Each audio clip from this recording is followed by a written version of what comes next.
In 1776, the United States of America declared its independence from Britain. The colonies said, "We will be free," but Britain did not agree. For 7 long years, war was fought. The American people were poor, and the Continental Army was poorly equipped, while Britain had one of the strongest armies and navies in the world. Still, under the leadership of George Washington, the Americans did not give up. In 1781, at Yorktown, the British Army surrendered, and by 1783, with the Treaty of Paris, the United States was finally recognized as a free nation.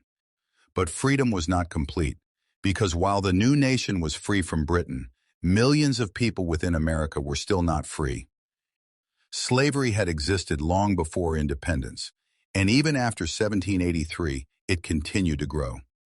In the North, some states began to end slavery, but in the South, it spread deeper, fueled by cotton plantations and cruel laws.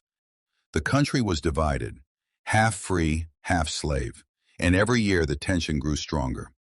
It was in this young and troubled America that a boy was born.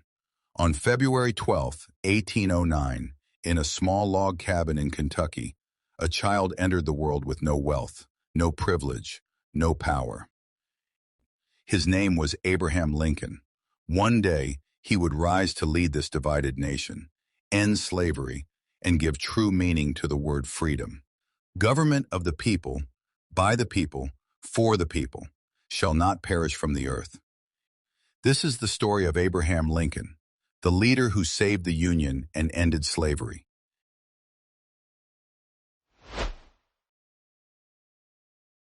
Abraham Lincoln was born on February 12, 1809, in a tiny one-room log cabin on the frontier of Hardin County, Kentucky.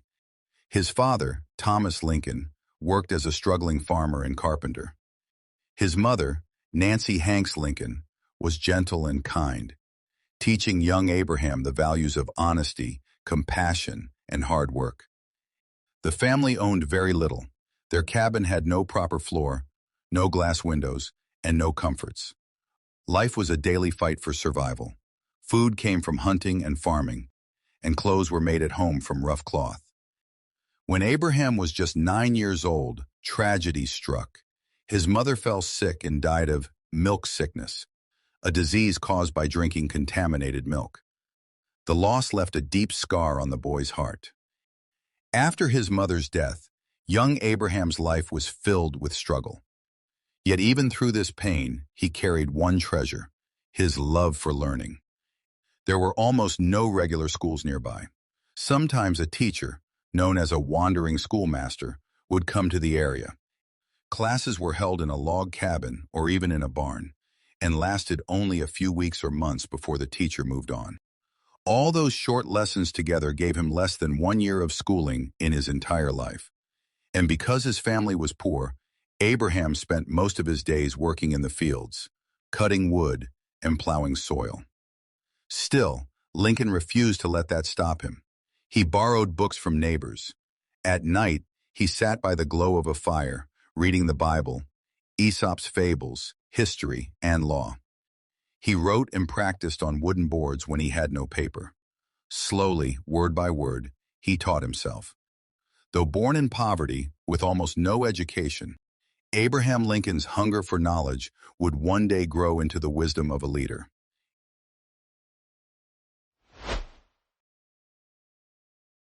After this painful time, a light entered Abraham's life. His father remarried, and his new stepmother, Sarah Bush Johnston, brought warmth and kindness into the family. She treated Abraham as her own son and encouraged his love for reading. While others only saw a poor farm boy, she saw a boy with great potential. She often said, Abraham was different. He wanted to learn. With her support, Lincoln's passion for books grew stronger, but survival still demanded hard work. The family moved from Kentucky to Indiana and later to Illinois, always searching for better land. Wherever they went, Abraham worked tirelessly, splitting logs, plowing fields, and doing farm labor to help his family survive. This backbreaking work earned him the nickname, the Rail Splitter, because he often cut large logs into wooden rails for fences. At just 19 years old, Lincoln made his first long journey as a flatboatman down the Mississippi River. He had been hired to transport farm goods, corn, pork, and other produce, from Illinois to the busy trade city of New Orleans, where they would be sold for better prices. This journey was not just work. It was Lincoln's first chance to see the wider world beyond the frontier. But in New Orleans, he also witnessed something that shook him deeply. Enslaved men, women, and children being sold in markets like property. The sight of families torn apart stayed with him forever, planting a deep hatred of slavery in his heart. Later, Lincoln worked as a store clerk in the small village of New Salem, Illinois. Here, his honesty became legendary. If he accidentally overcharged a customer by just a few cents, he would walk miles to return the money. If he gave the wrong weight for goods, he would correct it immediately. This deep integrity earned him the name Honest Abe. Life in New Salem also gave Lincoln the chance to grow as a speaker. In village gatherings, he told humorous stories that made people laugh. But when serious matters arose, his words carried wisdom, courage, and fairness. It was here that Lincoln began shaping the simple, powerful speaking style that would one day move an entire nation. At the same time, his hunger for learning never faded. With almost no formal schooling, he turned every spare moment into study. He read books on grammar, mathematics, history, and law. Neighbors often saw the tall young man stretched out under a tree, reading for hours after finishing his chores. Poverty had denied him classrooms and teachers, but through honesty, hard work, and self-education, Abraham Lincoln was forging the character that would one day make him the leader of a nation.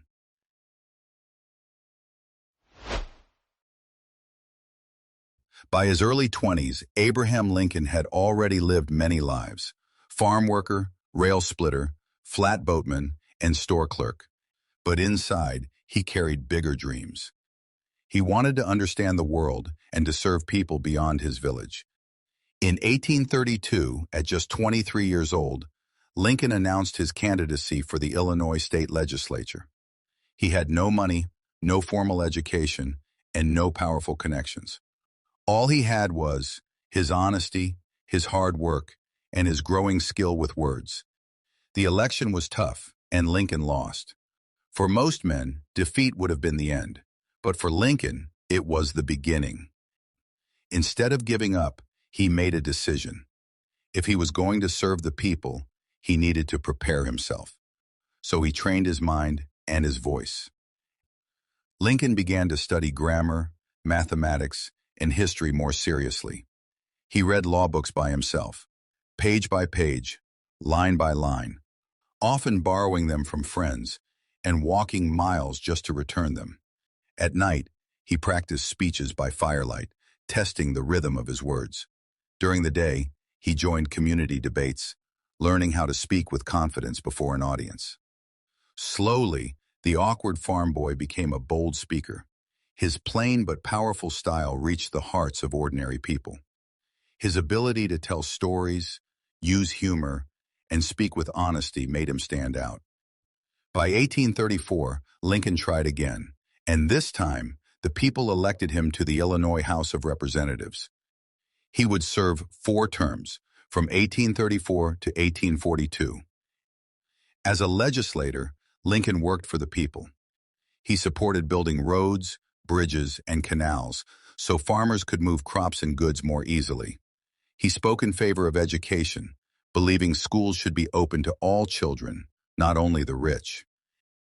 And though it was risky in those years, he spoke against slavery, calling it unjust and dangerous for the nation's future. Above all, he was respected for his honesty and fairness. Even opponents admitted that Lincoln argued with reason, not anger. At the same time, he officially began his law career. Lincoln had never gone to college, but in those days, that was not required. Instead, he read law, studying legal books on his own and under the guidance of local lawyers. He taught himself by rewriting complicated legal passages into simple words, until he truly understood them. After years of self-study, he took the Illinois bar exam in 1836 and passed. Abraham Lincoln was now a licensed lawyer. Soon, he gained respect in court for his clear arguments, fairness, and integrity. He wasn't just fighting cases to win. He was fighting for justice. Still, his hunger for public service did not fade. In 1838, he tried to become Speaker of the Illinois House, but lost. In 1843, he sought a seat in the U.S. House of Representatives, but lost again. In 1846, he tried once more, and this time he won. Lincoln served one term in Congress from 1847 to 1849, where he spoke out against the Mexican-American War and took a firm stance against the spread of slavery. But when he sought re-election in 1848, he was defeated. These years of failure, study, and persistence transformed Lincoln. He was no longer just a rail splitter or a store clerk. He was becoming a man of law, a man of words, and a man of the people, a leader in the making.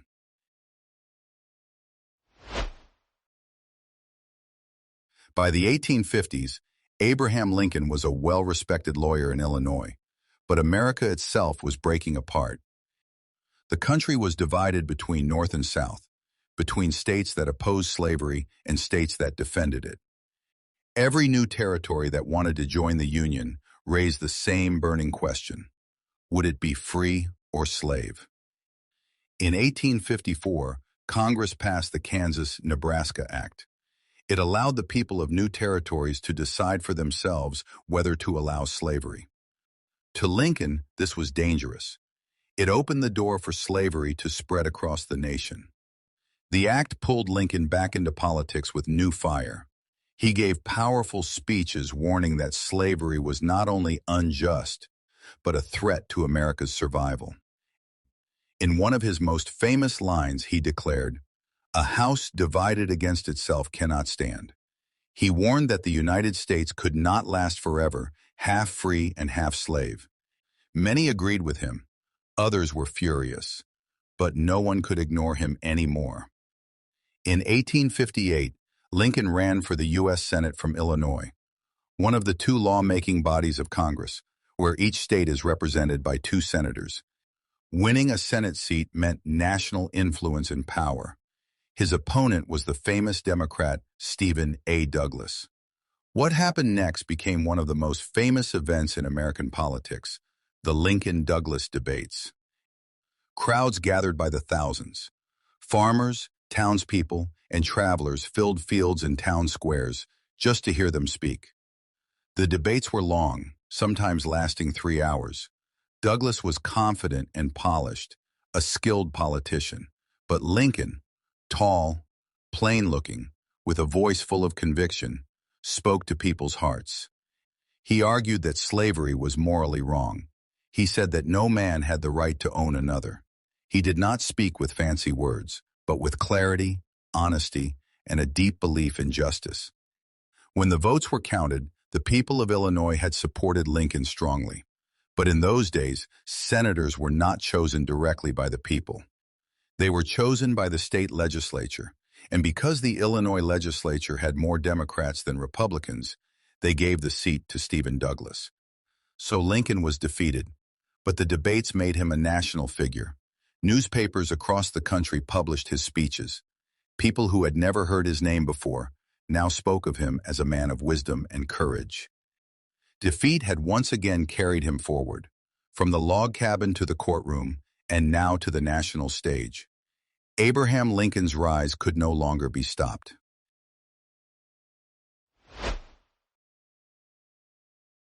By 1860, Abraham Lincoln was no longer just a local lawyer from Illinois. The Lincoln-Douglas debates had made him a national figure, admired for his honesty, clarity, and courage. But the crisis was deepening, and the nation stood on the edge of division. The issue of slavery divided the nation more bitterly than ever before. Southern leaders demanded the right to expand slavery into new territories. Northern leaders resisted, insisting it must not spread further. Violence had even erupted in Kansas and Missouri, where pro-slavery and anti-slavery settlers clashed in the streets. In this storm, the Republican Party needed a leader who could speak with both strength and integrity. In 1860, they chose Abraham Lincoln as their candidate for president. Lincoln's message was simple but powerful. He would not abolish slavery where it already existed, but he would stop it from spreading into new states and territories. This promise gave hope to the North and fear to the South. The campaign was fierce. Southern newspapers painted him as a danger to their way of life. But in the North and West, ordinary people saw him as one of their own. He was Honest Abe, the poor boy who had risen through hard work, and they believed he understood their struggles. On November 6, 1860, the results were announced. Abraham Lincoln was elected the 16th President of the United States. But his victory carried a heavy cost. Lincoln won with strong support from the North and West, yet not a single Southern state voted for him. To the South, his election meant their voice no longer mattered. One by one, Southern states declared they would secede, leaving the Union and forming their own country. By the time Lincoln took the oath of office in March 1861, 7 states had already broken away to create the Confederate States of America. More would soon follow. In his inaugural address, Lincoln pleaded for unity. "We are not enemies, but friends. We must not be enemies." But his words could not stop the storm. On April 12, 1861, Confederate cannons opened fire on Fort Sumter in South Carolina. The fort was still held by U.S. soldiers, even though South Carolina had left the Union. The Confederates demanded that the soldiers leave, but Lincoln refused to surrender the fort. When he tried to send supplies, Southern forces saw it as a challenge, so they attacked, firing for more than a day until the fort fell. The Civil War had begun. The poor boy from a log cabin was now president. He had hoped to heal and unite, but history called him to guide a nation through its darkest trial.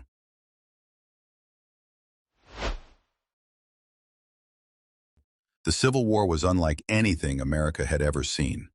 Brother fought against brother, neighbor against neighbor.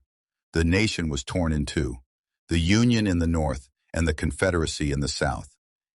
At the center of it all stood Abraham Lincoln, a president with almost no military experience. Yet now, he was the commander-in-chief of a war that would decide the very survival of the United States. In the beginning, the Union Army suffered defeat after defeat. Lincoln faced generals who were slow, cautious, or unwilling to fight. He grew frustrated, often saying, "If General McClellan does not want to use the army, I would like to borrow it for a while." The war dragged on, costing thousands of lives. Casualties mounted at places like Bull Run, Shiloh, and Antietam. Critics called Lincoln weak and unfit. Even members of his own cabinet doubted him. But Lincoln refused to give up. He spent long nights in the War Department, reading telegraphs from the battlefield, studying maps, and pushing his generals to act. More than strategy, he carried the weight of sorrow. He visited hospitals to comfort wounded soldiers. He wrote letters to grieving families. And in the quiet of the White House, he mourned the deaths of thousands, as if each one were his own child.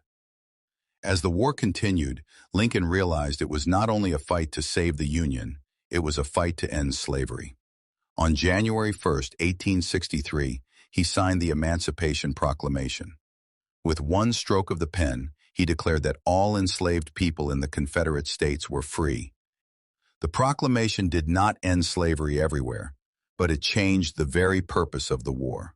Now the Union fought not only to preserve the nation, but to bring freedom to millions who had been denied it for generations. The road ahead was still long and bloody. The battles of Gettysburg, Vicksburg, and many more lay before him. But Abraham Lincoln had given the war a new meaning, a struggle for liberty and human dignity. The poor boy from the log cabin was now the leader of a nation in its darkest hour, guiding it with courage, compassion, and an unshakable belief in justice.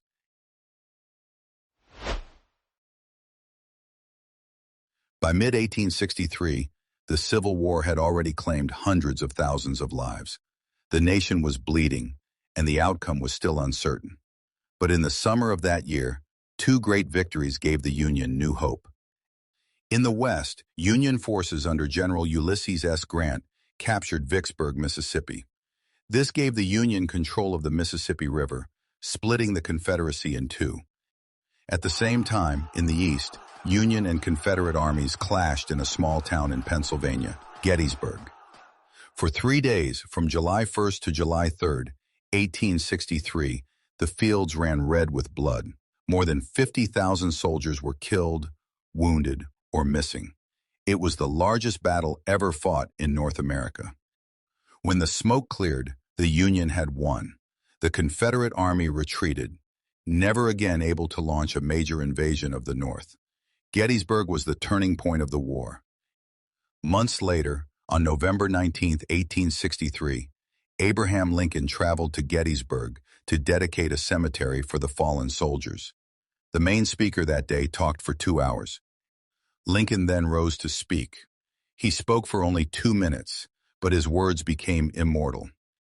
77 years ago, our fathers brought forth on this continent a new nation, conceived in liberty, and dedicated to the proposition that all men are created equal, that this nation, under God, shall have a new birth of freedom, and that government of the people, by the people, for the people, shall not perish from the earth. The Gettysburg Address was more than a speech. It was a promise. Lincoln reminded America that the war was not only about saving the Union, it was about giving the nation a new birth of freedom. He transformed the sacrifice of the fallen into a vision for the future, a country where liberty and equality would survive forever. From that moment, the Union cause was reborn. The war was still far from over, but Lincoln's words lit a fire of hope that carried soldiers and citizens through the darkest days ahead.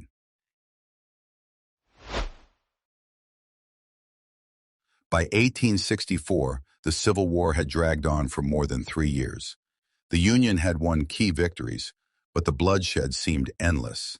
Families grieved, towns were shattered, and hope was fading. As the presidential election approached, many doubted Lincoln could win again. War-weary Americans were losing patience. Some wanted peace, even if it meant letting the South keep slavery. But in the summer of 1864, everything changed. Union General William Tecumseh Sherman captured Atlanta, Georgia, striking at the heart of the Confederacy. This victory gave the North renewed confidence, and with it, Lincoln's re-election. On November 8, 1864, Abraham Lincoln was elected to a second term as president. It was a powerful message. The people still trusted him to finish the fight. In his second inauguration, Lincoln spoke not with triumph, but with humility. He urged Americans to heal, to forgive, and to rebuild the nation with compassion rather than hatred. Just weeks later, the war finally drew to an end. On April 9, 1865, Confederate General Robert E. Lee, commander of the South's strongest army, surrendered to Union General Ulysses S. Grant, commander of the Union armies, at Appomattox Courthouse, Virginia. After 4 long years and more than 600,000 dead, the Union was saved. Slavery was abolished forever by the 13th Amendment to the Constitution. The nation celebrated. Church bells rang, crowds cheered, and for the first time in years, Americans dreamed of peace. But Abraham Lincoln would not live to see that peace. Just 5 days after Lee's surrender, on the night of April 14, 1865, Lincoln attended a play at Ford's Theater in Washington, D.C. There, an actor and Confederate sympathizer, John Wilkes Booth, slipped into his box and fired a single bullet into the president's head. Lincoln was carried across the street, where doctors tried desperately to save him. But at 7:22 a.m., on April 15, 1865, Abraham Lincoln breathed his last. The man who had risen from a log cabin to the White House, who had saved the Union and freed the slaves, was gone. Crowds wept in the streets. Rich and poor, soldiers and citizens, all mourned the man who had carried them through the nation's darkest hour. The death of Abraham Lincoln was not the end of his story. It was the beginning of his legend. He had saved the Union. He had ended slavery. He had shown that one man, born in poverty, could rise to greatness through honesty and courage. Today, his words still echo. Government of the people, by the people, for the people, shall not perish from the earth. Abraham Lincoln remains not just a president, but a symbol of freedom, equality, and hope for the world. If you like this video, please give it a thumbs up and share it with others who love history. Don't forget to subscribe for more powerful stories of leaders, legends, and the journeys that shaped our world.